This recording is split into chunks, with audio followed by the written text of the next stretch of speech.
Agradecemos a presença de todos, então, no plenário. E seguimos em primeira discussão o projeto de lei número 204/2024, contido no processo número 255/2024, de autoria do Poder Executivo, que acresce dispositivos da Lei número 8.600, de 29 de dezembro de 2020, que reformula o Conselho Municipal de Desenvolvimento Rural, CMDR, e dá outras providências. A relatora é a vereadora Gladys Frisso. Com a palavra, então, a relatora para a leitura do parecer. O parecer é favorável ao projeto de lei número 204 de 2024, contido no processo número 255 de 2024. Recebe esta comissão para análise e parecer o projeto de lei de autoria do Poder Executivo, que acresce dispositivos da lei número 8.600, de 29 de dezembro de 2020, que reformula o Conselho Municipal de Desenvolvimento Rural, CMDR, e dá outras providências.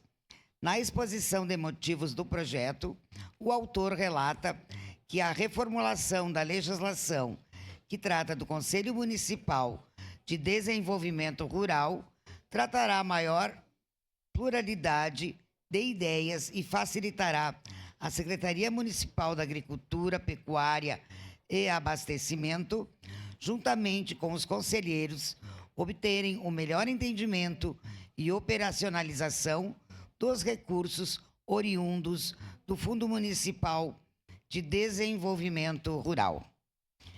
Informa que a aprovação do presente projeto será assegurada e efetiva e legítima participação das comunidades rurais na discussão e elaboração do Plano Municipal de Desenvolvimento Rural, bem como a elaboração de projetos de interesse do município, atendendo assim à real necessidade dos produtores rurais. É o breve relatório e passamos às conclusões. A Comissão de Constituição, Justiça e Legislação manifestou-se em seu parecer pela constitucionalidade da matéria. Face ao exposto, esta Comissão de Agricultura, Agroindústria, Pecuária e Cooperativismo, por seus integrantes, por entender que a proposição é meritória e importante para trazer maior pluralidade de ideias e facilitará a Secretaria Municipal da Agricultura, Pecuária e Abastecimento, manifesta-se de forma favorável à proposição em análise.